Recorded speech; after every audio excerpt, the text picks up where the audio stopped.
every once in a while, and I mean this is rare, those of you that have been here for a while, think about how many people we brought in from the outside to talk to you. Once, maybe twice a year, sometimes none. Right. And the reasons why is because, look, the day you think this is a sales meeting, which is what everybody else does, right? And I just parade people in here to try to sell you stuff, is the day you stop showing up. It's the day I'd stop showing up. The day it's boring and irrelevant. Okay, so I know we say some crazy stuff, and every once in a while somebody goes, I don't think you can say that. I'm like, well, we do. Why? Because it needs to be real, it needs to be honest, and it needs to help people. And the day it's not is the day you stop showing up. I would. So every once in a while we get a rare opportunity, and somebody agrees that I think has a lot of value, that they agree to come talk to you and share what they've learned. And that's what great agents do. You'll always find this. Great agents are willing to share because somebody shared it with them. They didn't come up with it. As smart as Chris is, he didn't come up with all this stuff. He learned it from other people. And he's got nothing to sell you today. He is going to ask you for a favor at the end, but he's got nothing to sell you. Your credit card is safe today, okay? You're not to buy anything. This is just to help each of us get a little bit better. Fair enough? Okay. I want to tell you something else too. I travel a lot for business every year. I do 12 to 13 different conferences, so to speak, right? Even now, still do it. And the reason is a couple of things. Number one, the world keeps changing as much as I don't want it to. Like I got to this point now, everything stop. Right? And just freeze. No, it keeps changing. We have to keep learning new things. I get to decide what kind of old guy I'm going to become. Right? Okay. So I have to keep learning new things. That's one reason. I want to go so that you don't have to go to everything because you have families and obligations. So I'm going to go. The stuff that's good, I'm going to bring back and share with you. The stuff that's really good, like the ninja stuff, I'm going to encourage you to go. And the stuff that's bad, you're never going to know about. Okay, I'm just going to filter all that stuff out for you. But there's one other reason why I do this. It's because when you get outside your marketplace, you find that top people are willing to share. As long as you're not competing against them. Now, other people in Atlanta, no. I'm not sharing with you. If you're my competitor, screw you. I'm not sharing nothing with you. Or what I share isn't really truthful. But when you get outside in a collaborative environment, like this is how I met Chris. And here's what I want. I think Chris has some really good ideas that I don't know about yet or I haven't come up with, and I want them. And maybe I have an idea that he hasn't come up with yet. So we'll share. Why? We're not competitors. There's a lot of value in that. And those of you, like some of you that have done the ninja stuff, like Leanne and Philip, right? Do you find that when you go to a ninja event and you're interacting with people that aren't from Atlanta, that they're very open and giving? Very. You ever get any good ideas? Lots. And sometimes you get ideas that are just the opposite. Okay, yeah, don't do that, right? Okay, now, I don't read resumes. Okay, if you want Chris's resume, you can go to LinkedIn and you can read his resume. Here's what I'm going to tell you. He's a really smart dude. And he's really smart about stuff that I'm not as smart about. Okay? So his focus on the industry is enough different than mine that I'm really interested to hear what he has to say today. But I'm not going to read you his resume. Here's what I'm going to tell you that you can't get off his resume. He's got a wife and 2 girls. Shockingly enough, since the last time I saw you, they grew up. Like, damn, you're getting old. I am. Every day. They live in St. Augustine, Florida. They have a really strong faith. Chris won't talk like I do. He's not going to drop any F-bombs on you today. He's not going to say crazy, inappropriate stuff. He's not. He's just a really nice, good guy. Now see, there's no place for that on a resume, right? So his specialty, he has a team down in St. Augustine, Florida, which is a little south of Jacksonville, and you're with EXP, okay? You're not going to get an EXP recruiting pitch, okay? They generate buyer leads. That's their specialty. That's what they're good at. Maybe the best in the country. Now, he won't say that. That's why I'm saying it. Maybe the best in the country. So you're going to hear from the best in the entire country about how to generate leads, how to turn them into a loyal customer, how to get them to a closing table. And if you think this is natural, you were just born with this, you crazy. It's not. It is a strategy and it's a skill, and you acquire the skill. Okay? So would you help me welcome Chris Snow? Chris? Thank you much. Appreciate it, sir. Okay. Say something really smart now. So tech tip, all right, iPhone users, this is going to apply to you. Galaxy, I'm sorry, I can't help you. Anybody have that nagging messages, tells you how many messages are there and you're scrolling through and you still have a dot saying you have a message and you can't find it? Okay, I can't turn it off. Tell Siri to read your text messages, and it will read off, and it will open the ones that are unclosed, and it'll take those off. So if you're like me and you want to go do 0, you don't want to see any alerts or any unopened, that's the way to do it. So, and there you go. We'll see you guys. And you know the amazing part, how I found that? It's how I find most everything. I Google it, right? So before I ask my coach, before I ask my wife, before I ask anybody anything, I Google it first to see if I can figure it out. If I can't, then I go. So real quickly, how many of you guys, I'm just going to throw some different things out here. How many of you guys like working with referrals? You like getting referred business? Is that your favorite source of business? Yeah? Okay. All right. Let me make sure I'm going here. I'm going the wrong way. There we go. So how many of you like working open houses? Okay. A little bit fewer people. Sign calls. You get a sign call. You want to work with somebody who's calling in on a sign. Okay. A few more people there. Zillow, Realtor.com, what I call the portal leads, fewer. Okay. The dreaded ones, Google PPC, pay per click, no one. Facebook, okay. A little shocked at the Facebook.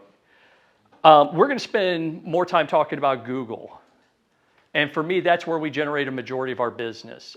Google is intention-based marketing, meaning that when I'm advertising on Google and we're writing ads to generate website traffic, and people are filling out forms for us, or they're just finding us through SEO, and I'm not having to pay for that, when they come into our lead funnel, they're early on in the process, but it is intention-based. They had to type in, let's say, homes for sale in Jacksonville, Florida, or homes for sale in St. Augustine, Florida, homes for sale in Alpharetta, right? That's how they get to your website. Facebook leads are interruption marketing. You put a pretty house on Facebook, and when someone goes and opens up Facebook, they're not looking to buy a house. They're not looking to find a house. They want to look at what Aunt Sally ate for lunch. They want to look at what their cousin is doing for the weekend. They're not thinking about buying a house, but they see a pretty ad, a pretty picture, they click on it, and so that's how you get a Facebook lead, right? Those are both top of funnel, meaning that people are just starting the process or they have zero intent whatsoever. Now, all you people who raised your hand that you loved referrals, like your cousin calls you up and says, hey, my brother John is, he's going to get ready to buy a house. Can you help them? Y'all like those leads, right? I'm going to guarantee you that John is in somebody's website that they filled out a Google ad 6 months earlier. And whoever got that lead didn't do what they were supposed to do. And so John had to figure it out himself. So when you look at the funnel, people all come in. All your leads come in at the top. And just depending on where they're at, they'll drop down to middle of funnel, bottom of funnel, or top of funnel. And I asked this of the earlier group that came in for role playing. If I came in well, I'm sitting in Alpharetta today. If I went on Facebook right now and said, hey, I'm looking at buying a house in Alpharetta, can somebody help me? How many agents do you think would reach out to me, and would I be bombarded? How many, if you're an agent that responded to that ad, how many people are you competing against? A bunch. Lots. I don't mind competition, I just don't like it. I want them when they're very early on in the process, right? The further they get down in the funnel, the more competition that's there, which means the more people I have to compete against, and the harder I have to work to convert someone. So if you talk to anyone who really specializes in Zillow or some of those portal leads, or even sign calls, they feel like, I can't rest, I can't relax. I've got to drop what I'm doing to go show a customer immediately, or they're going to go to the next agent. I've been there, done that, right? I don't want to run my business that way. So a person's going to follow through. I'm thinking about buying a house. I'm going to go on Google. I'm going to start searching. I'm going to do research. I have zero or low intent on buying. I just want to get the process started and start figuring out, is this even possible? And what ends up happening is I go online, I fill it out, and I'm on somebody's website and I'm looking at properties. I don't get a phone call, I don't get a text, or if I do, it's a random, drip campaign email or something that just isn't specific to what I'm looking for. So I just wait and wait and wait. When I get a little bit further, when I get really serious, I'll start looking on Zillow, and then I'll call and inquire about a property, and next thing you know, I've got an agent that's trying to sell me something. They're trying to drag me from house to house and get me to sign a buyer's agreement before I've ever decided what neighborhood I want to be in or what house I'm even looking at. So I don't want to do that anymore. So I just kind of put that on pause and I'm like, well, I'm going to take matters into my own hands. So I start going to an open house. Walk into the first open house and I'm like, man, this thing stinks. It's not the right square footage. It's not the right layout. Man, this is just getting harder. So then they start driving around. They're calling on signs. How many of you guys got a sign call recently? Was the house already under contract that they called on? So now all of a sudden the buyer's getting these, calling on houses that are already under contract. They're like, well, gosh, I think I'm going to need some help. So you know what I'm going to do? I know my cousin Sally. She knows a realtor, so I'm going to ask her. And that's how you get a referral. I'd rather get it when they're just researching and starting very early on in the process. So we have some goals when we start talking about lead conversion, right? So lead conversion, it's not I'm trying to sell them a house. I'm trying to figure out who they are and what they're doing, right? So the first thing I want to do is find out who's a prospect and who is a suspect. Everybody who comes in my database, they're a suspect. Now, we talked a little bit about it earlier. I don't want to interrogate people to find out if they're a prospect or not. I want to have a conversation, but ultimately, I do want to find out who do I want to spend my time with. Now, for us, we look at what is their activity on our website. Did they come in? Did they look at one house and they've never come back? Or did they come to our website and look at multiple properties and now they're logging in every single day? And even though I'm not able to reach out to them or they haven't communicated with me yet, they haven't responded to any of my communication, I can see their activity tells me that they're more of a prospect than they are a suspect. So that's the person I want to focus on. I want to just keep tabs and I want to try to bring value to that person. How many of you would agree that buyers have techniques and we as agents have techniques? Okay? It's a battle. Whoever can out-technique the other person is going to win. And I'm going to show you in our real quick scripting what we do to position ourselves and to out-technique the customer. And it's not manipulative, it's not being disingenuous, it's just we understand where they're at in the process and how we have to communicate with them in order to get the best result. Ultimately, we want to find out what their motivation and timing is. Who are they? What do they want to do? When do they want to do it by? Are they under any time constraints? My favorite one is this. Now, my background, I got my degree in education. I didn't go and teach, but I teach every day. My job is not to sell anyone anything. How many of you actually physically sold a house to someone, like you did some sort of ninja trick and all of a sudden they didn't want to buy that house and now they're buying? It doesn't happen. So my job isn't to sell them anything. My job is to educate them on option A, option B, option C, which of these makes the most sense for you and your family. And option C may be not buying or selling anything. And we've won more business and picked up more customers by not selling them something. By saying, look, you're better to stay put right now. The market's not in your favor right now as a seller. I would wait. You know, if I'm you and I'm a buyer, I would rent for the next 2 to 3 months, right? Be honest and upfront with people. If you help them understand what each of those decisions, you know, whatever options are available to them, what those are, now all of a sudden you are educating those people. And they will be lifelong and loyal customers to you. Next thing I want to do is get face-to-face with people. And I'll go into a little bit later why we want to do that, but I want to get face-to-face with them as quickly as possible. Now, Mike said it, my girls are 17 and 13, but they weren't always that age, right? How many of you have young kids? How many of you gone on a long road trip with them?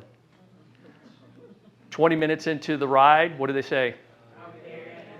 30 minutes into the ride, what do they say? Yeah. If someone tells me that they're 12 months out from doing something, which we hear a lot when we're working with what I would call forced registration leads, even Zillow leads, right? Is if they're telling me they're further out and all my communication with them is, hey, has anything changed about your situation? Are you ready to go look at houses? Are you ready yet? Are you ready yet? Are you ready yet? Are we there yet? So I want to be relevant to them, not annoying. And how I'm relevant to them is I'm looking at where they at, where are they at in the journey? Where can I see that their activity is on our website? What have we communicated back and forth? And I want to provide things of value to them for where they're at. Now, Friday's a couple days away. So I've got a whole list of people that I'm going to send something out to on Friday, and it has nothing to do with real estate. It's going to be, hey, my wife and I, we're going to go to this concert on Saturday morning. It's going to be a whole lot of fun. What are you guys doing?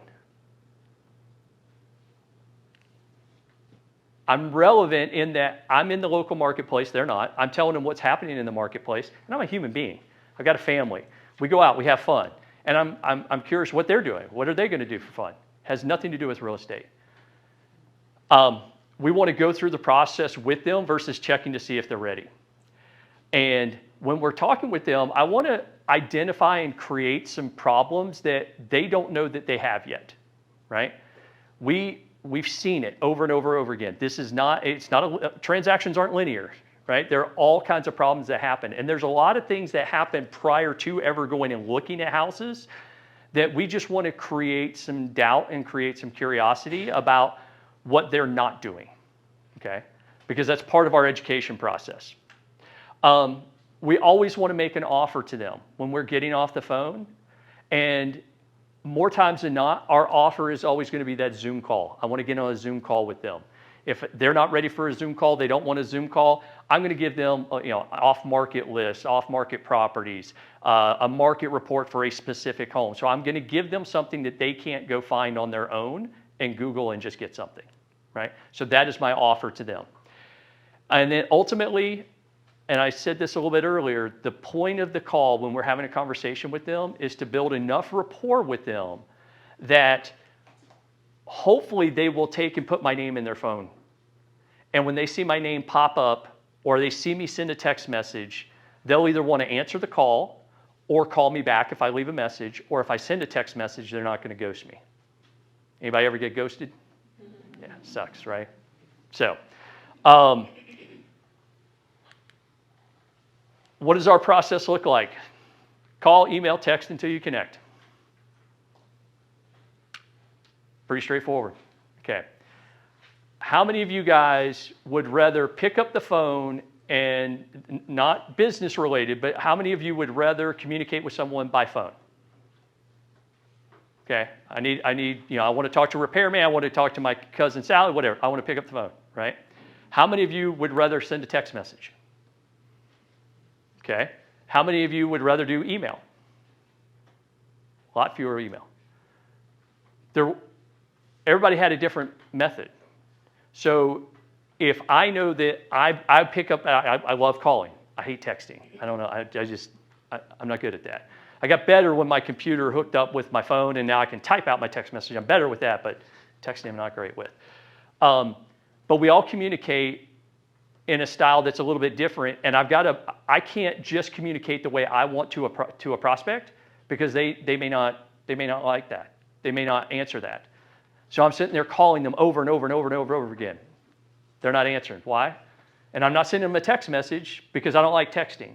Well, if they're a texter, that's the only way I'm going to communicate with them. So, got to call, text, email. Once we connect with them, we want to book a Zoom appointment. Now, Mike and I talked a little bit about this earlier. My job as an agent is to impart to you guys as agents to make it as easy as possible for people to do business with you.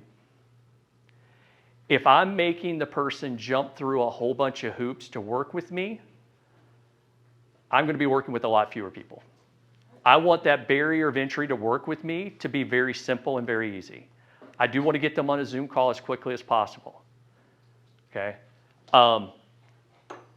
When it comes to asking certain things, we ask in a certain way. When it comes to, are they pre-qualified? Am I going to go show properties to someone that has not been pre-qualified yet, or I haven't done a buyer presentation for? I might do that. Might do that once. But I want to make it as easy as possible for people to do business with us. And what I found is that the Zoom appointment, that solves a lot of issues, and it's a barrier to entry that in 2019 it was harder. 2020 got a little easier. 2021, really easy. Now, if you're not doing a Zoom call with them, they're like, what's going on with you? You know, we need to be on Zoom, right? So the industry has changed, but let's embrace that and get them on that Zoom appointment as quickly as possible. I want to follow up with items of value, as many items of value as I can. Now, how many items of value do you think someone needs to receive before they will make a buying decision? This is interactive, throw it out. 8 to 12? 12? 15? 14 plus. Okay, don't stop at 14. Don't get to 14 and go, I've done it. They're going to buy. No, just keep giving value, but do it as quickly as possible. Mike, I think you shared this with me a long time ago about being an expert in something, right? How do you become an expert in something? It's like 10,000 hours, 10,000 repetitions of doing something, and you become an expert. I think it's the 10,000 repetitions. Now, Mike's a much, much better golfer than I am. But if I wanted to go out and learn how to hit a draw and hit it consistently, let's say I got to hit that draw 10,000 times. Well, if I take 10 years to do it, I'm going to get there. What if I did it in 10 weeks? What if I did it in 10 days? Still the same number of repetitions. It's just I'm condensing down the time. And so what I want to do with those items of value is if someone tells me, hey, I'm 12 months out from buying something, you're going, all right, I need 14. That means 1 a month. I give them something of value 1 a month and 2 or 3 the last month, and I'm good, right? Well, why wait 12 months? Give them all the value up front. Give it to them in 12 weeks, 12 days, and then continue to add value on there. How many of you guys have heard buyers are liars? Buyers aren't liars. They just don't know what they don't know yet. When someone comes into our website, mentally, they are 12 to 18 months from doing something. Mentally. If I do anything to try to speed that up, they're going to put the brakes and I'll never hear from them again. Right? My job is to educate them because they don't know what they don't know. And what ends up happening is if they tell you 12 months, they're probably going to do something in 6. That's the reality. Because it doesn't take them as long to get the information as what they're thinking. And so if you waited 9 months to follow up with them and they go, oh yeah, we bought a house 3 months ago. And you're like, no, you told me 12 months. You lied to me. No, I didn't do my job. I didn't provide enough value. I didn't follow up on a cadence. So we want to make sure that whatever the buyer is telling us, we're cutting that time in half, but we can cut that time even further in half by providing as much value as we can in those early stages, in those early first couple of weeks. Right after that, after we follow up with those items of value, we're going to just ask them for that appointment to go out and see houses, right? Or list their house. They get a little bit further along. We're going to list it. We're going to sell them the house. Then we're going to get closed. We're going to close them. We're going to get paid, and we're going to rinse, wash, repeat. Do it over and over and over again. It's a pretty simple process. We just want to make it as easy as possible. Now, nobody raised their hands when it came to Google pay-per-click or SEO leads. Why is that? Dwayne said in the back, cost money? Yes, sir? They don't want to sift through all the garbage. Those leads suck, right? So right now we're sitting with 97 properties that are under contract or have already closed this year from pay-per-click leads, and most of those leads were in our database for less than 6 months. Transacting faster than Zillow was transacting for us 3 or 4 years ago, that we were spending hundreds and hundreds of dollars per lead. What I love about PPC leads, they're dirt cheap. $10, $11, $12 a lead. Yeah, you're going to get a bunch that come through there, right? And a lot of them won't respond back. They'll never respond back. But you know what they're going to do? They're going to buy a house. They're going to do something because they were there for a reason. So my goal is to try to find everybody in our database and find out who they are, what they're doing, and how we can do and how we can have conversations with them. Top part on there, nobody cares about you. They only care about their wants and needs. So if I'm coming onto a conversation with someone and it's my agenda, it's going to come through, and that person is not going to want to work with me. They're going to push me back, right? So I have to make this conversation all about them and their journey, and we'll go into our script in just a few minutes, and it's super simple. We don't get too crazy with our scripting. Now, think about how they got to you, all right? They Googled homes for sale in a certain area that you cover, and now that's a lead, and that's in your database. So I love the objections when people go, I didn't really mean to do that. I didn't do that. It's like, okay, well, you were walking down the stairs, you tripped, and as you were falling down, you typed on your computer, homes for sale in Mandarin, and all of a sudden you ended up in my database. Yeah, you're right, you didn't mean to do that. They're just not ready, right? So I've got to be ready for the pushback. The reason why that pushback is they kind of want to remain anonymous, but the way the lead forms are now set up, they can't remain anonymous. They've got to provide some information or they don't get what it is that they want. But they probably haven't told anyone what they're doing yet, right? Remember that funnel? They haven't told their cousin that they're moving yet because they don't want to get them all worried that they're going to move, and then they don't do it. So they keep it under wraps, and then only at the last minute they go, hey guys, got to tell you something. We're making a move. So they're most likely on multiple websites. And does anybody know why they're on multiple websites? Anyone? Fear of missing out. Fear of missing out? Because you're clicking through. There. And it takes you to another one. Yep. Okay. Yep. Yes, ma'am? They think different sites have different properties and someone. Those are all right. So they go homes for sale in Alpharetta. They come into Century 21 Connect. They're filling out a form. And they go, I don't like Alpharetta. I want to be in Roswell. I want to be in Powder Springs. I want to be in, am I saying these places right? Sweet. I'm a local. They say, I don't want to be there. I want to be somewhere else. Now, they don't realize that they can stay on the same website and change their filter and just look for more properties. So where did they go back to? They go back to Google because Google is their friend. That's why you end up with 5 to 7. So you got to be okay. And my tip on this is never tell them your website when you are having a conversation with them because they don't remember it. And if you tell them what it is, they go, oh, no, I didn't do that. I didn't sign up on that site because they don't remember. That's an honest thing. They don't remember that. Now, time is of the essence. So when you see a new lead come in, you've heard the whole speed to lead, speed to lead, speed to lead. The reason why that is that right now, if I'm typing in homes for sale in Alpharetta, I'm on my computer, I'm in front, I'm doing research on this. 15 minutes from now, I may be doing something else. You catch me 15 minutes from now, I'm not picking up my phone. I'm off to something else. The other thing I want to do is if I'm the first website they've gotten to, I want to get them to stop clicking on other people's website. That's it. Get them to stop clicking.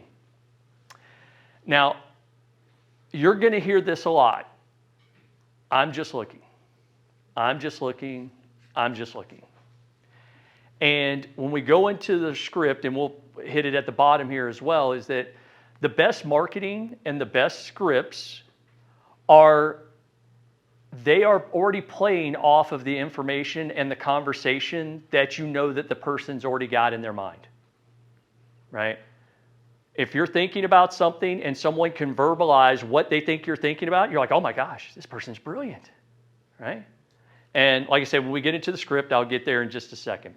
Now, your conversion rates are going to be a little bit lower on PPC leads for the first couple of months. First 4 to 6 months, they're going to be a little bit lower. For me, it's not about percentages. It's about, am I building a pipeline of people that are going to do something in the future? And I want you to be completely honest. Mike's not going to hold this against you guys. How many of you prospect for an hour to 2 hours or 3 hours every single day to find people who are buying and selling real estate? Sweet. Okay. If you don't want to do it that day, what happens? I still do it. I like it. Show up and I do it. There's no options. There is no plan B. I'm going to be honest with you, get real. I don't like prospecting. I hate doing it, but I do it. But part of prospecting is putting people in your database. What I love about PPC is that I can dedicate a certain amount of money in my budget each month to generate opportunities so that if I have that day that I don't feel like making my phone calls and I wasn't consistent, or I had a customer that came in for 2 days, I still have opportunities that are being generated in my business. That's what I like about PPC.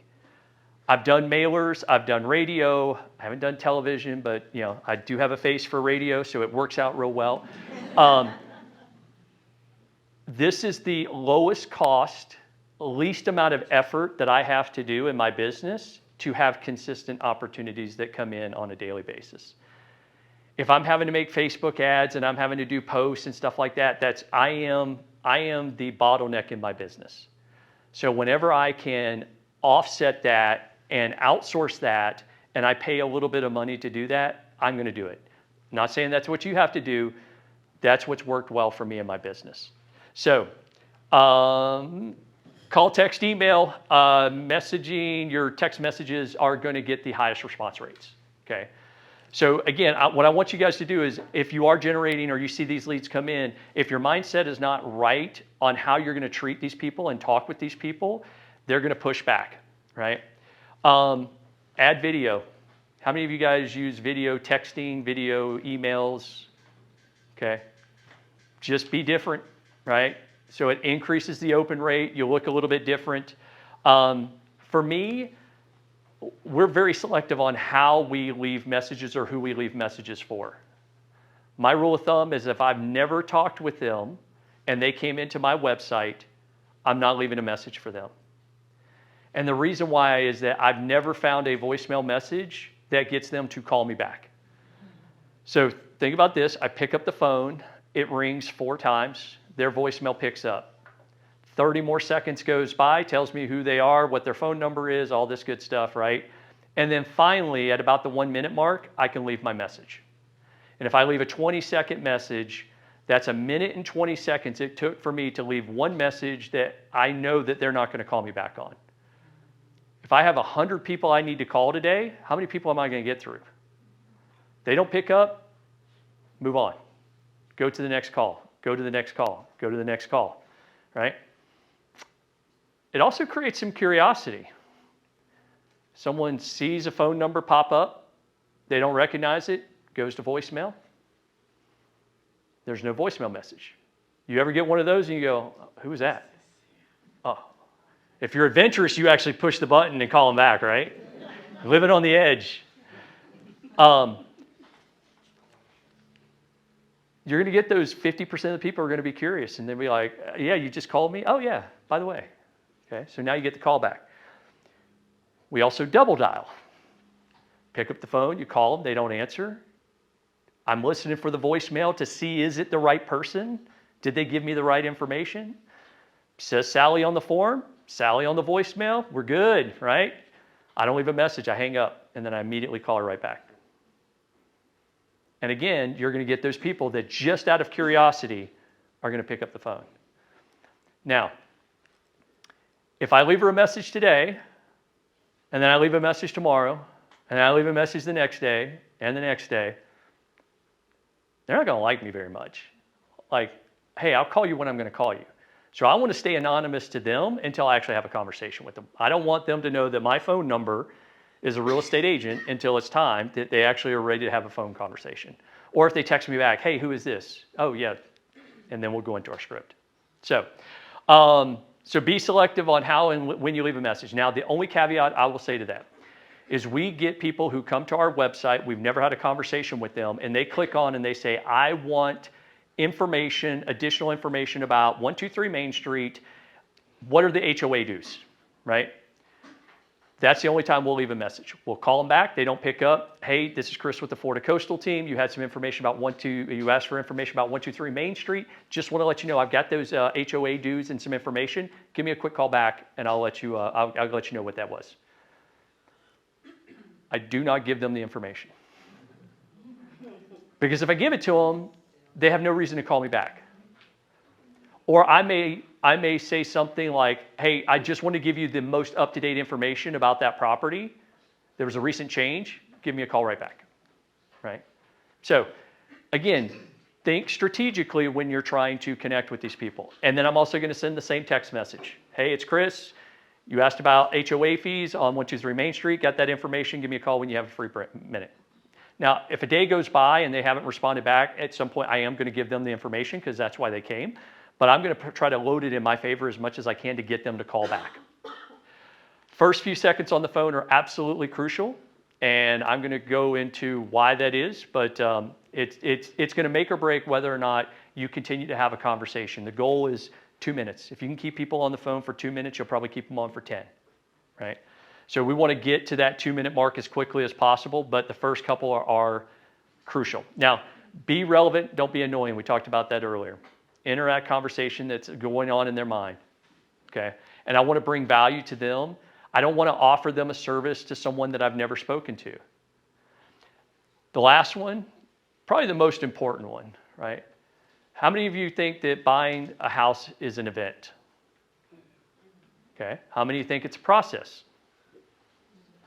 Okay. An event is, I'm hungry, I'm going to go get a candy bar, boom, one-time event. I didn't have to think too much about it. A process is, I want to go get a candy bar. Let me do a little research. Let me find out, do I want this one? Do I want that one? So buying a house, that is a process. And so you've got to be willing to go through that process of them not being ready yet with them. Or if you say, hey, look, when you're ready, give me a call back. What value have I brought to them? I've sat on the sideline. I've let them do all the hard work, and now they're ready to buy. Are they going to come back to me? Nope. So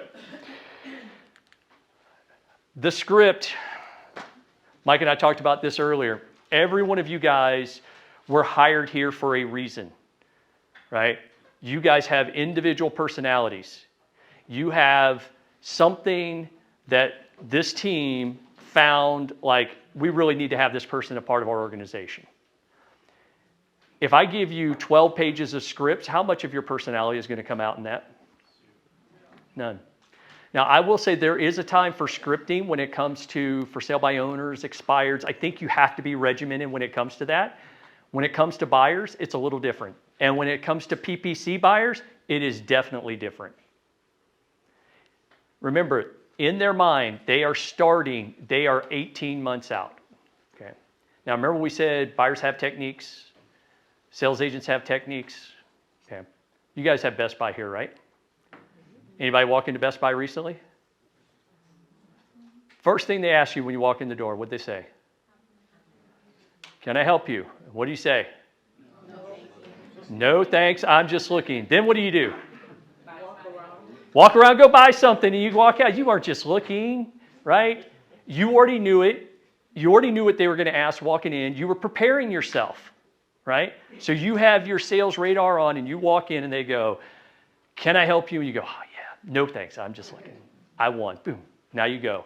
And then what do? You wander the store trying to find something that they could have helped you with easily 2 seconds before. But I don't want to be sold to, right? And I asked the group earlier, write this down, okay? If you're telling, you're selling, and everybody wants to buy, but nobody wants to be sold to. Nobody wants to be sold to. So, think about that interaction you just had at Best Buy. Let's rewind it.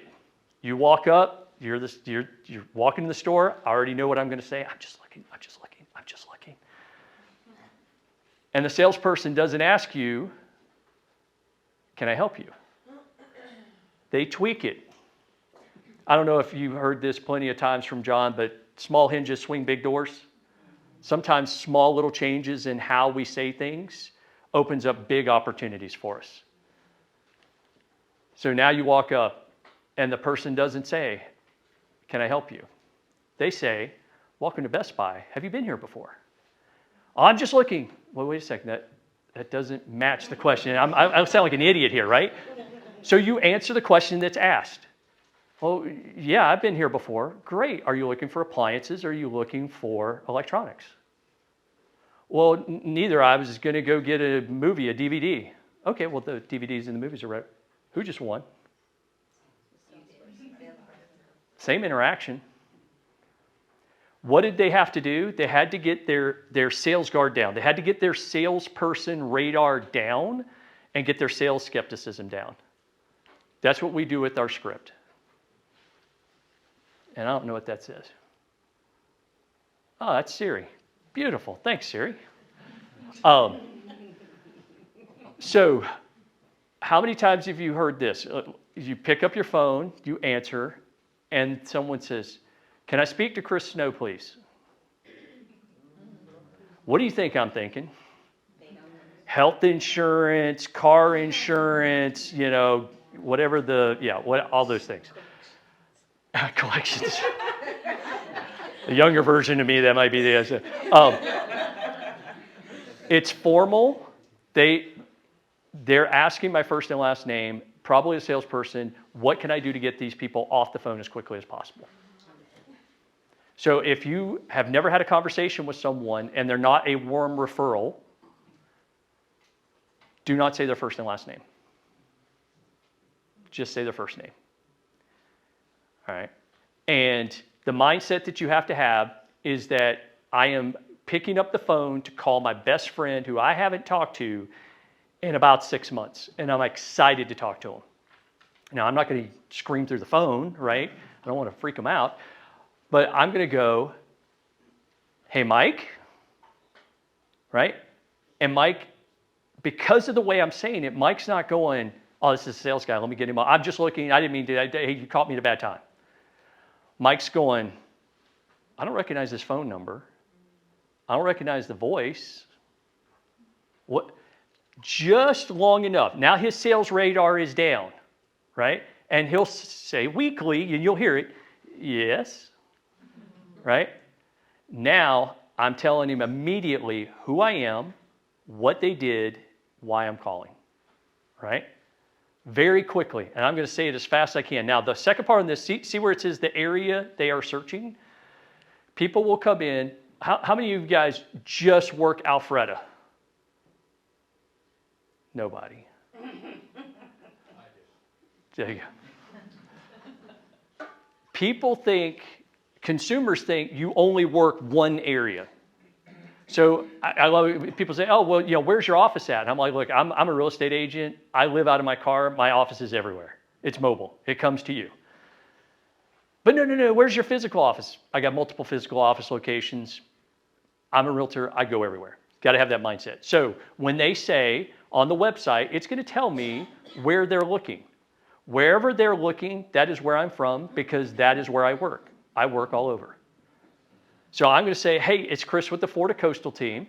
Now all of a sudden, Mike's going, oh, the sales guy. Now I remember. And I'm doing this quick, right? So I can't make it really long, but I've got to be succinct and I've got to be quick with it. Hey, a real estate team here in the Alpharetta area. Okay, yeah, now this is kind of starting to make some sense. Now I'm telling him what he did. Mike, you connected with us on our website. Notice I say website and I don't tell him what website because I don't want him to go, no, I didn't do that one because we already know he's on 5 to 7 of them. So he's going to be confused no matter what. Now all of a sudden it's making sense and he's like, crap, I shouldn't have taken this call, right? This is the most important, these next two. As soon as he understands that I'm a sales guy, now his sales skepticism is back up. I've got to lower it immediately. Hey, I know you're probably just looking. I know you're probably not going to do anything for a long time. Now, what objection does that take out of his hand? I'm just looking. Yeah, I know. I just said you're just looking, right? So you're already telling them the objection that you know that's there. Hey, I know you're probably not going to do anything for a long time, probably just looking, but I'm curious. We talked about this earlier. Curious. What do you like about the homes that you're seeing so far? Mike, if I ask you your opinion, are you going to give it to me? Oh, yeah. We all do, right? And it's funny because you'll get a little interaction and you can kind of see the personality styles start to come out because do they start telling you what they like or do they tell you what they don't like? That's always the fun part. Do they go the negative or do they go to positive? I try to keep it the positive, but if they take it the negative, that's okay. That starts to tell you what they don't want. And what is that telling you? All the things that I don't want to find them that, I want to find them this. So they're already starting to answer the question without me asking the question. How many bedrooms? How many bathrooms? What area, right? And Mike said it earlier, we don't want to interrogate people. We want to have a conversation, right? Conversations versus interrogations. Now, do y'all think y'all could memorize this script pretty easily? And this is it. After that, once you get them talking and you're finding out who they are and they're giving you their opinion, now you just have open-ended questions, right? Remember I said earlier, if you're telling, you're selling.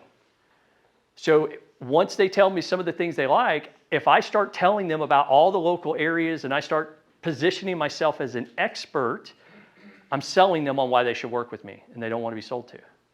They just want to look at pretty houses. So I'm just going to keep asking open-ended questions and get them chatting and talking a little bit more. So here are, we use an acronym called LP Mama. Anybody ever heard of LP Mama? Yes. Location, price, motivation, agent. Do they need a mortgage? Right? And set an appointment. I can ask all those same questions by making it conversational. But I also have to remember that this is all about them and their agenda and their journey for where they're at right now. If it's about my agenda, about finding out, what their credit score is, have they been pre-approved, I'm going to lose them. Can I build rapport asking someone, do you think you can buy a house? Do you think you can have the ability to do it? No.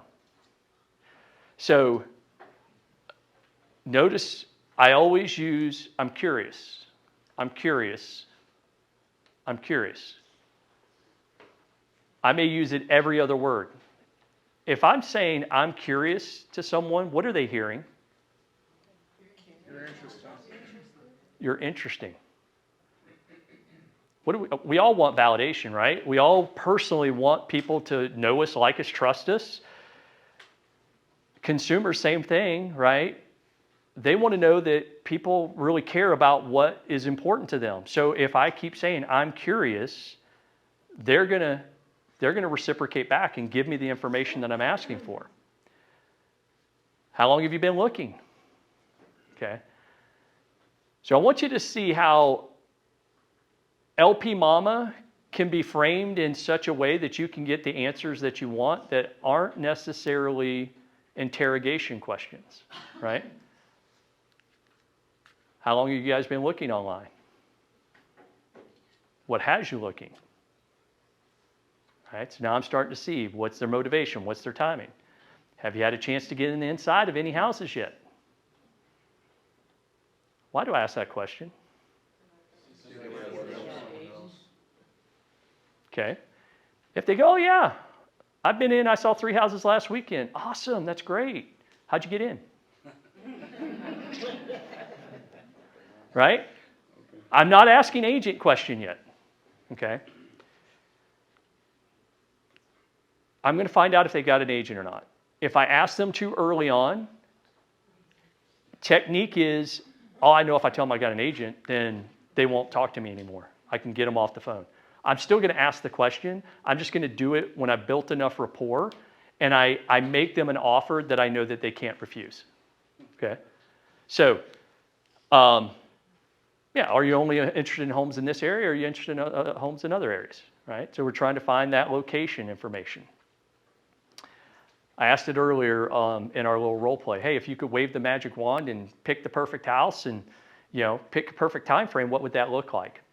That's probably my favorite question because you take someone, even with a good opening, if they stay on the line, they start to give you their opinion, they still may be a little wishy-washy. And you ever shake somebody's hand and it just kind of feels like a limp fish, right? And you're like, ugh, right?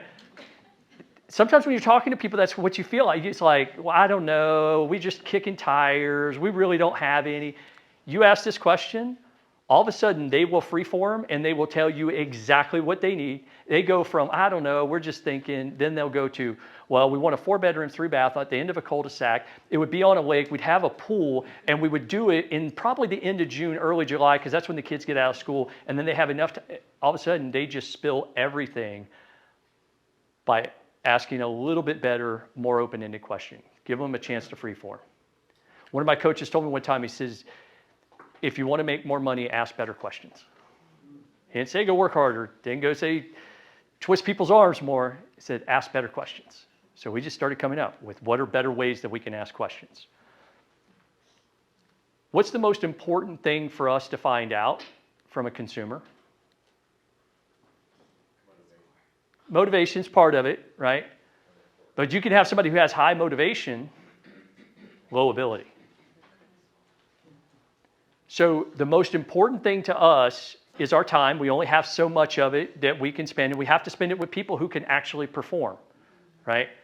Nothing worse than getting 3 weeks into a transaction. They go, oh yeah, there's just no way that these people are going to get approved.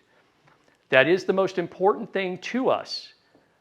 But it has to be the last or least important thing for us to communicate to the customer. Because the moment that I ask the question, I start to break rapport with that person. We could be having great conversation. Now, just imagine you're sitting there, you're a customer, you got $5 million in the bank. And the person goes, well, hey, have you had a chance to get pre-qualified yet? Well, why would I go get pre-qualified? Well, it's really important that everybody needs to go get a pre-qualification. Well, I'm going to pay cash. I've just broken rapport with them. By asking a very innocent question, we can still ask the same question. We just ask in a different way.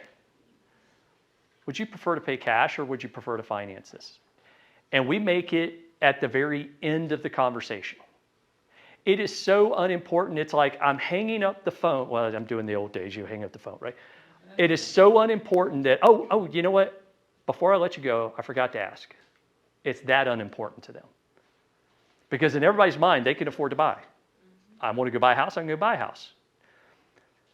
It's so unimportant that I almost forgot to ask, would you prefer to pay cash or would you prefer to finance? Now, the person who's paying cash, you honor them because you assume that they have the cash to do it, right? The person who doesn't, they're honored because they assume that you have the cash to do it. And you'll hear the people who finance go, well, I'd love to pay cash. I just don't have quite enough. Do you think they let me finance part of that? Well, yeah, I think they would, right? Now, for us, the next question right after that is going to be, hey, do you have a good friend or family member who can help you with that? Okay, let's be honest here. How many people have other real estate agents that are friends and family? Everyone. How many people have a good close friend or family member that's a lender? Very few. Very few. And if they do, they don't know. So if we want to make sure that we are having the person that we know, like, and trust have an opportunity to have that conversation with them, we're going to say, hey, do you have a good close friend or family member that can help you with that? No, I just got this approval from Rocket Mortgage, and oh, okay, that's great.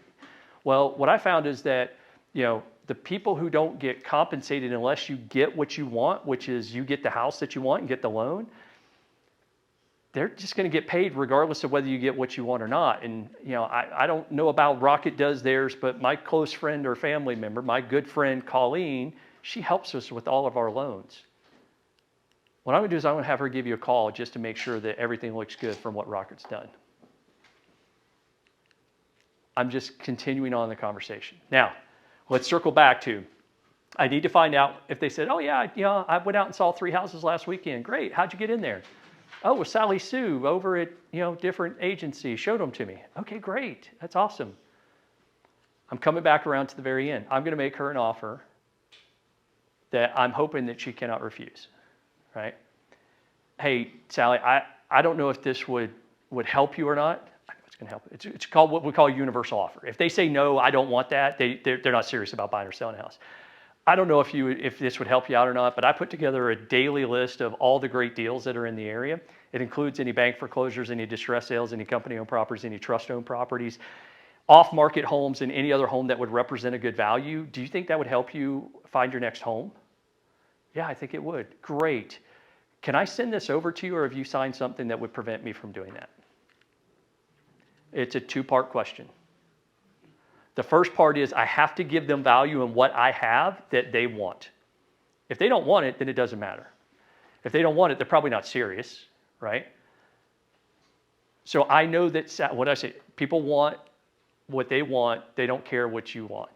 Their needs, their desires. So I tried to plug in as much about their needs and desires.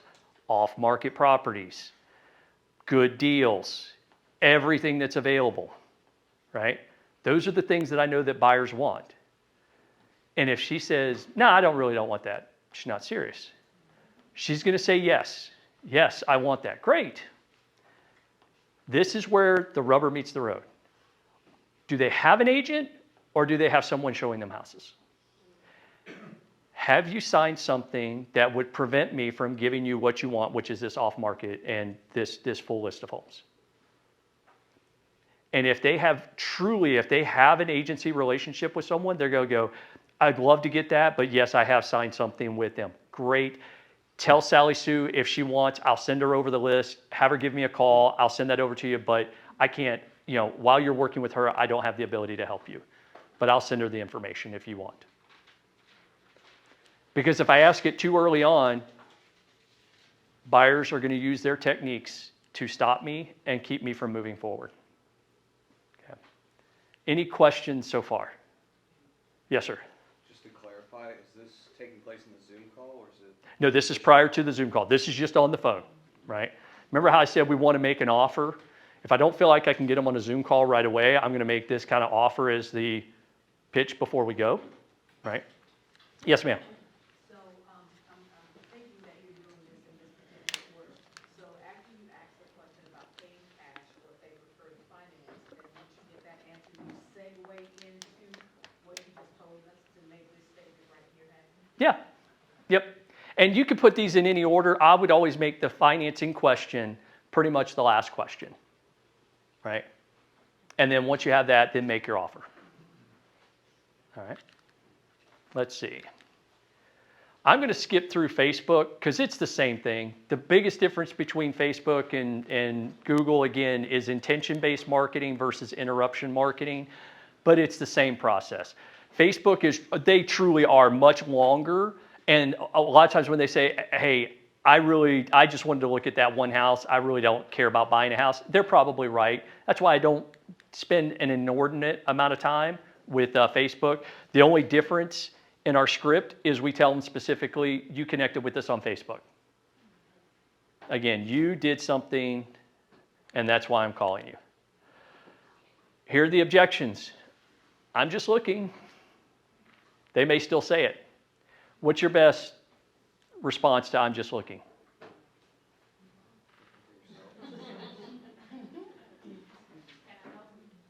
There you go. Okay.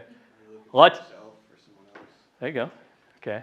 Just have a couple of things in mind of what you would say. For me, I was like, oh, that's awesome. My wife and I, we love looking at houses. Again, I'm acknowledging my wife and I, we love looking at houses online. Probably not going to ever buy anything. We just love looking at them. I'm just curious, what are you liking so far?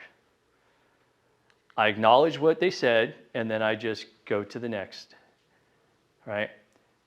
I'll also throw in, oh, you know what? I'm going to feed into, everybody wants to get a good deal, right? Hey, you know what? You're doing the right thing by just looking. Our customers who get the best deals, they start just like you are, just looking. Curious, what has you looking in the first place, right? So pivot to another question that you can build off of that, acknowledging that they're just looking. Right? I have an agent. Okay. We've talked a little bit about that. I only want to work with the listing agent. Okay. Be prepared for that one. I don't know how much we can say on with some of the stuff that's going on out there, but you know, for when someone says I only want to work with the listing agent, I'm like, hey, I completely understand that's a strategy. I don't see how that's a strategy that benefits you because a listing agent is there to get the highest and best deal for their seller, and I don't know how that fits in your goal to get it for the least amount, right? Do you want someone working for you or working for the seller? I'm looking for a friend. There we go. Oh man, that's awesome. I wish I had great friends like you that would go help me find a house. What is your friend looking for? Right? We're not moving for a few years. Yep, you know what? A few years is going to be here before you know it. Now, I know that, a couple years is going to go by. Market's going to change. And I'm just, again, acknowledging what has you looking this far in advance. Right? You're doing the right thing. You're getting all your research because the market changes about every 7 to 10 months. So start seeing what the patterns look like. I didn't mean to request that info. Yeah. This might be when they're not telling the truth, right? I was just curious and not interested. Okay. You only have so many comebacks that they can say, but more times than not, we'll say, we'll hear, well, I've just, we're not looking anymore. Oh, okay, great, thanks. Why did they stop looking? Try to ask one more question, right? I've got a lot of customers who put their search on pause right now. Was it because of interest rates or was it because of lack of inventory? Oh, well, neither. We didn't get the job transfer that we were looking for, so everything's on hold. Okay, great. Now I know they were a buyer. Now they're probably not. I am going to circle back. Well, is your intent to get down here at some point? Yeah, we want to get there. It's just it's not going to happen right now. We don't have line of sight to it. Okay, great. What I'm going to do is I'm going to stay connected with you.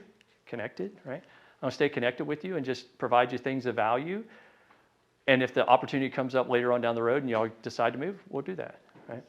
So just keep asking those additional questions. Interest rates, right? We put our pause because the interest rates got so high. Yeah, you know what?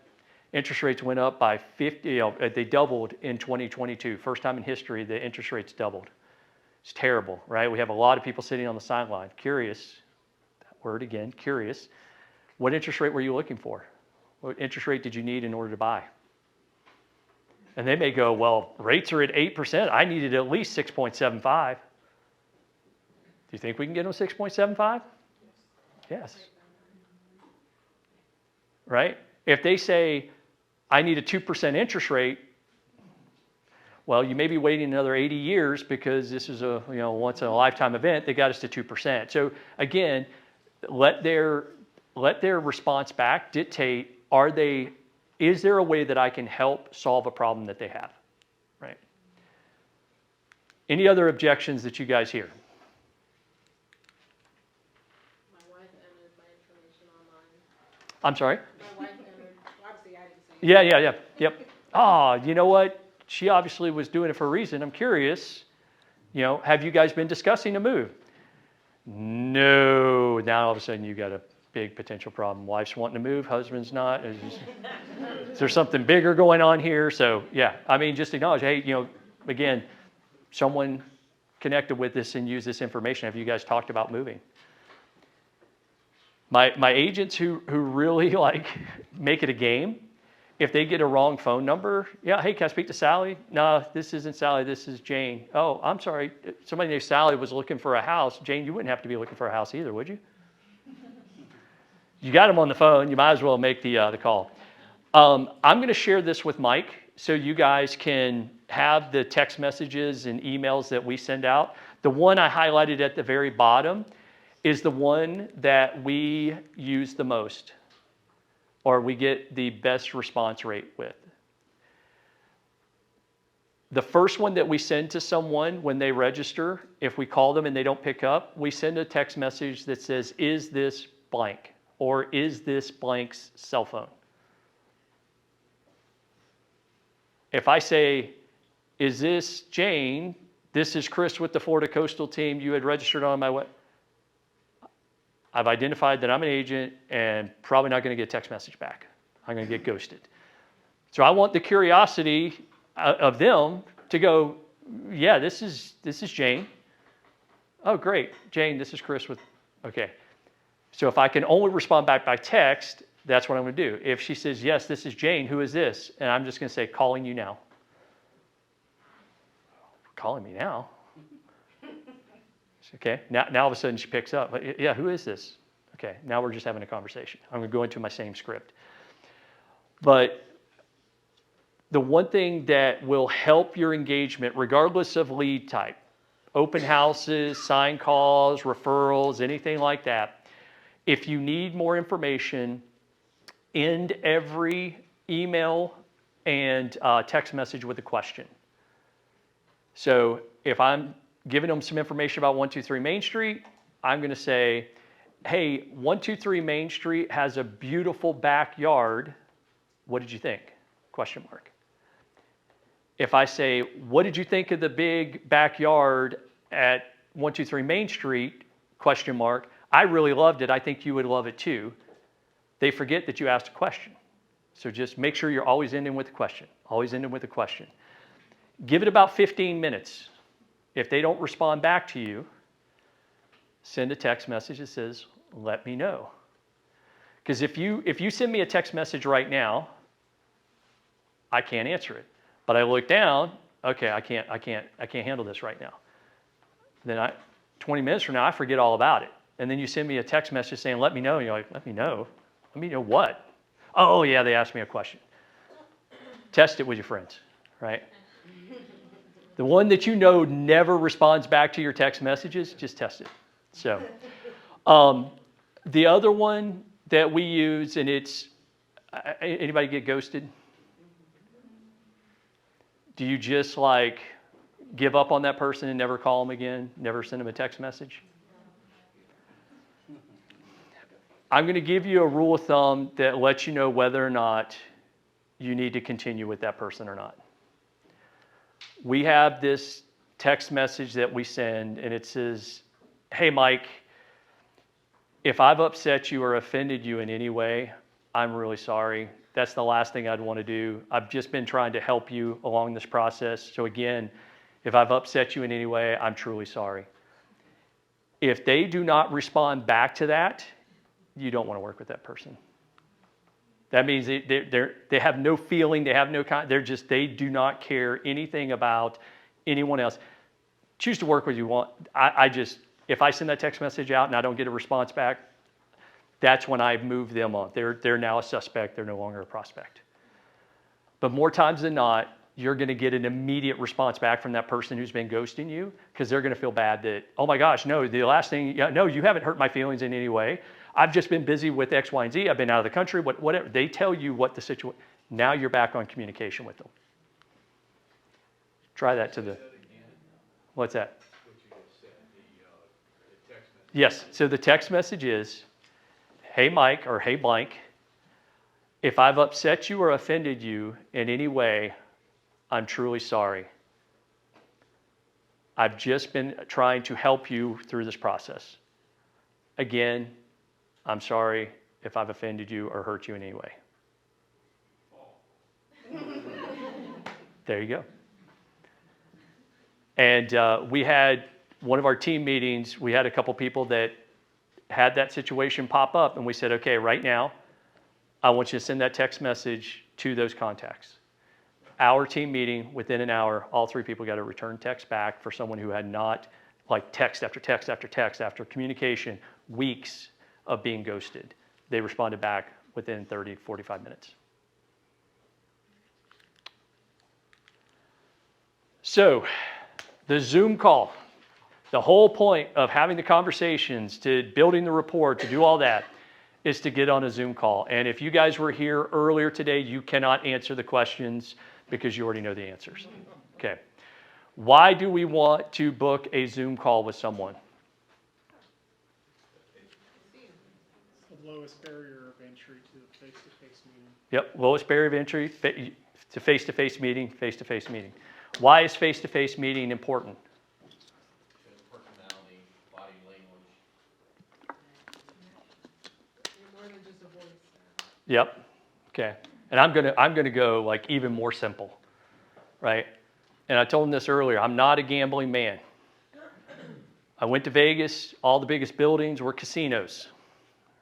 The reason why they got big buildings, they make a lot of money because they stack the deck in their favor. All the games are in the favor of the casino. When the stats come out every year that says that 68% of the people who bought or sold a house that year worked with the first agent they got face-to-face with, that lets me know how important it is to get face-to-face. Has nothing to do with, all these things are extraneous and they do happen. We build rapport and they get to see us and we get to see them. But just by getting on that face-to-face puts me at 68%. Whether I'm good or not, right? How many bad agents have you seen sell houses?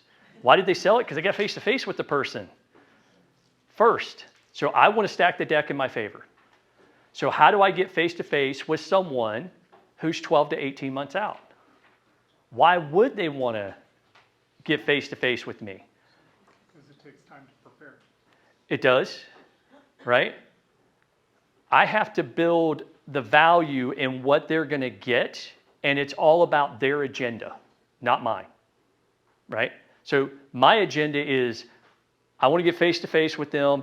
I want to kind of show them a couple of things. I want to demonstrate that I'm a good agent, and I'm going to do that on the Zoom call. But if I come at them and I ask for a Zoom call and I say, hey, you know what? Why don't we do this? Let's jump on a Zoom call so we can really get to know each other better, and you can get to feel out whether I'm a good agent or not. Do you think they want to jump on that call? They got so much other crap to do than, try to get face-to-face with this ugly mug, right? So I have to build in all the reasons why they want to do this, and I have to do it quickly. And I have to, this is, again, another one of our little bit of a script that we want to make sure that we have down, because if I stumble in it or if I ho-hum in it, they're not going to see the value in it. And I can't start with, I think. If I start with I think, that's my agenda. So I'm going to immediately come out and say, Mike, I know you're 18 months out. I know you're just starting looking, but what's going to bring you the most value right now is for us to jump on a quick Zoom call. On that Zoom call, what I'm going to do is I'm going to open up the back end of my MLS. I'm going to show you all the properties that are available for sale. I'll even pull in some off-market properties that we're tracking right now. That way you can, see what's available, and we'll start building your search so that we're only finding you the right types of properties. And you'll see what happens if we add bedrooms, take bedrooms away, add square footage, take it away, how that expands and contracts your search. Again, I only want to find you the right types of properties, not send you stuff that you don't want to look at. The next thing we're going to do is we're going to open up the Google map. And in that Google map, what I'm going to do is I'm going to show you where everything's located. I'm going to show you the distance to the airport for us, it's the distance to the beaches, the distance to the great shopping centers, where all those great neighborhoods are located. So that way, 12 months from now, when you're ready, you'll already have familiarity with this whole area. Again, it's not something I know that he can't find on Google, right? So I'm giving him that. And then lastly, Mike, what I'm going to do is I'm going to open up and show you exactly what's happening in the market today. And if nothing changes over the next 12 months, what's happening today, how that's going to affect you and your buying power for next year. When would be a good time for us to do this? This afternoon at 4, tomorrow at 5. I'm going to make the statement. Now, do you think that any of the other 5 people's websites that this person has been on has demonstrated or asked them anything that would give them that much value? It's agenda-based. I already know where the great restaurants are. I already know where the airport is. This isn't about my agenda. I already know all the off-market properties. I already know the neighborhoods. This is all about you and how I can make this process as simple as possible for you. Right? So, any questions on anything so far? Yes, ma'am. So I tried this maybe 2 or 3 weeks ago. Okay. We have a call set up. They no-showed me. Yes. I presume it was I didn't explain well enough because I knew they were going to receive a call. So how can I re-engage? Don't know how you booked the appointment, where the lead source was, but what you asked and what they were going to get out of that meeting. I would just go right back to him and say, hey, you know what? Sorry we didn't get connected on the Zoom call the other day. I'm assuming you had something come up. What I want to do on this Zoom call is to make sure that we're setting up the right types of properties so that we're finding you the right home. Now, notice that I say finding the right home. I don't say set up a search. Because if I say, well, we're going to set up your search. Well, I got 18 different searches set up. Zillow's sending me 5. Realtor's got me, and Redfin, and these other 3 agents are, I've got searches set up everywhere. So we don't set up searches. We find homes. How do we find homes? We set up searches. It's all in what you're communicating back to the customer. Because if I'm finding you a home, what am I doing for you? Working. How many people think that consumers think that we bust our butt and do a whole lot of work, or are we just door openers? So I've got to change that narrative. I have to build value in what I do. How do I build value? I'm going to find them the right types of homes. I'm going to build out something and put all their criteria in so that we're only finding them the right types of properties. So when I'm on that Zoom call, and I'm opening MLS and I'm showing them all this stuff that's going on, not only am I telling them I'm working, they're seeing me work. There's a huge difference, right? They're seeing me work. They're seeing me find homes for them. Then I'm going to switch over and I'm going to go and I'm going to show them the Google map. Why is the Google map important? Y'all get a lot of relocation to this area? Okay. How many people think that you're an expert? How can you show you're an expert? You open up a Google map and you go, hey, see this big area right here? This is downtown Atlanta. See this perimeter? If you get stuck on this and now all of a sudden you're talking on a map, showing them what it's like to live here. So they see you as an expert in the local geographic area. You know the areas. The next thing we're going to do is we're going to show them some market data. What's going on with the market right now? And how many times did I tell Mike, I know you're 12 months out? 3 different times. Mike, I know you're 18 months out. I know you're 12 months out. I know you're a long time away. But what's going to bring you the most value right now is this. So when you're ready 12 months from now, you're going to know more where this is at. And when 12 months gets here, you're going to know what the market was 12 months ago and whether it's trending up and whether it's trending down and how that's going to impact your buying power. When you can have that conversation with them, now they see you as a real estate expert. I could take a brand new agent onto our team who's never sold a house, just got their license. I can give them about 10 or 12 pieces of data that they can look at, and they can have a conversation with someone about what the current market is. And they will get better and better and better the more that they look at it every single day. But we're going to have those high-level conversations about what's happening with the market on that Zoom call. And so when we end that Zoom call, what you end up with is you got face-to-face with them. You're at 68%. Now all of a sudden, I'm finding homes for them. They're seeing me working. Now I'm up to, let's say, 73%, 74%. Now they see that I am a market expert or a local expert in the area. Hopefully I'm getting to 80%. What's the most important thing to them? You want to hire someone who's looking at the market every single day. This is what I look at every single day. You position yourself as a real estate expert. Now you're at 90%. If they're going to buy, they're going to be buying with you. Now have I asked them for anything for exclusive buyer representation or anything like that? No. Do you think that if I finish all that and we get everything set up, do you think I've got a good chance of asking them to do that in the future? I'm more than just a door opener. I'm just more than someone who's going to set up a search anonymously online, right? That's our Zoom call.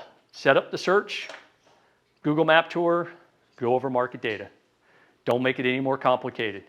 Now, while you're on there, you're going to be building rapport. You're going to be, you're going to look.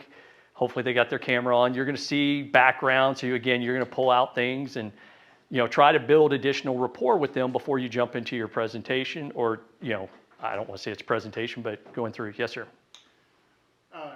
So most of the people that I do the Zoom calls with will have their camera on, but have you gotten any sort of like higher level reads on people that tend to have their cameras off during Zoom meetings? I don't overthink it. I just, if they want to have it on, that's great. It's more important that they see me than I see them, right? So it's a good question though. And what we do and we prepare them is that right before we get started, I'm like, hey, why don't we do this? I'm going to go ahead and record this. So as soon as we're done, I'm going to send you a copy of it. So that way, while you're taking some notes, if you forget something, you could just go back and continue to rewatch it. Yes, sir. Tech tip, Zoom now has AI recording of the meetings and it'll transcribe the whole thing for you. I don't want the transcription. I want the recording. Yes.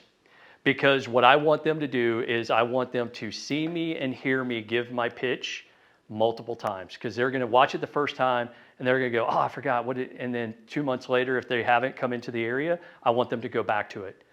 There's a reason why YouTube is the second most trafficked site. People go, they look at one video and what do? They watch another one. They watch another one. And if I can control what they're watching, I want them to watch and give my sales pitch over and over and over again. And if I take, let's say, an hour to do the Zoom call, it's a quick Zoom call, right? How long is quick? Quick as long as it takes. So if I've got an hour presentation where I'm talking back and forth with them and they watch it 10 times, that's 10 hours. 10 hours of talk time.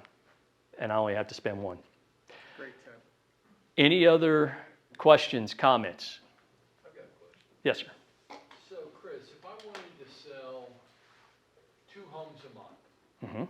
how much money do I need to spend on Google PPC to do that? Ideally about $300 a month. $300 a month. To make 20,000 a month? $300 a month gives you about 30 leads per month. And over time, that's going to give you 2 to 3 closings per month. It's not going to happen month 1. It's not I'm spending it today and I'm getting paid tomorrow.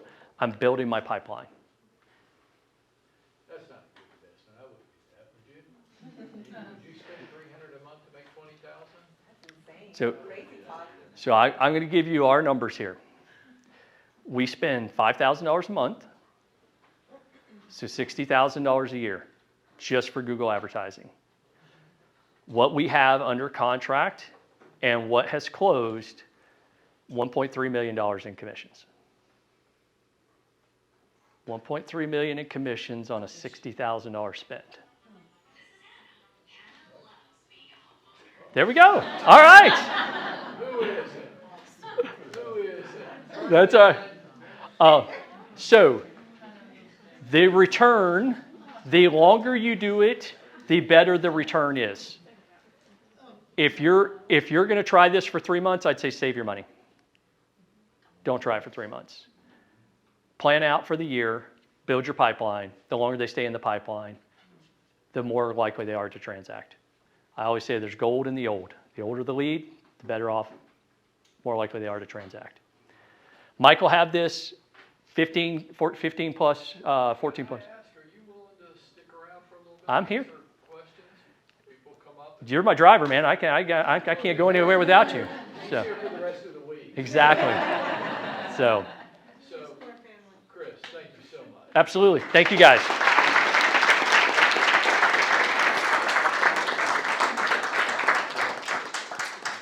You may cut this. There's skill and there's strategy involved in this. Chris is going to hang around for a little while. If you want to get a little one-on-one, you want to talk to him about it, come on, talk to him. He's here. This is what great agents do. This. They travel. They get to meet other great agents. They steal all their good ideas, and then they fly here and share them with you. Why? Because somebody did the same thing for him and for me. We weren't born this way, right? Good for you for showing up today. So I'm going to send Mike, it's two asks, it's a two-part. One, if you guys know anybody looking to buy or sell in Jacksonville, St. Augustine, we would absolutely love your referrals, okay? One referral from this entire group next year, be amazing, right? Second thing is we are continuing to build our Google My Business profile. Google My Business rewards testimonials. And so they allow you, and this is a quick tip for you guys, if you have a great transaction with someone, another agent, agree to do a one-to-one review for each of you, because you don't have to sell them a house in order to get a review. It is, you're just giving a character review. So when I review other agents, I'll say, hey, John is a great agent, really knows his market, does great by his customers. If you're looking to buy or sell in the Jacksonville area, I would recommend Rob, right? John, whoever you're referring. So get that. And the only thing I'm going to ask you guys in return, I'm going to send Mike my Google My Business review link. If you guys felt like you got some value out of this today, if you could give me a review, I would absolutely love it. So thank you guys. So.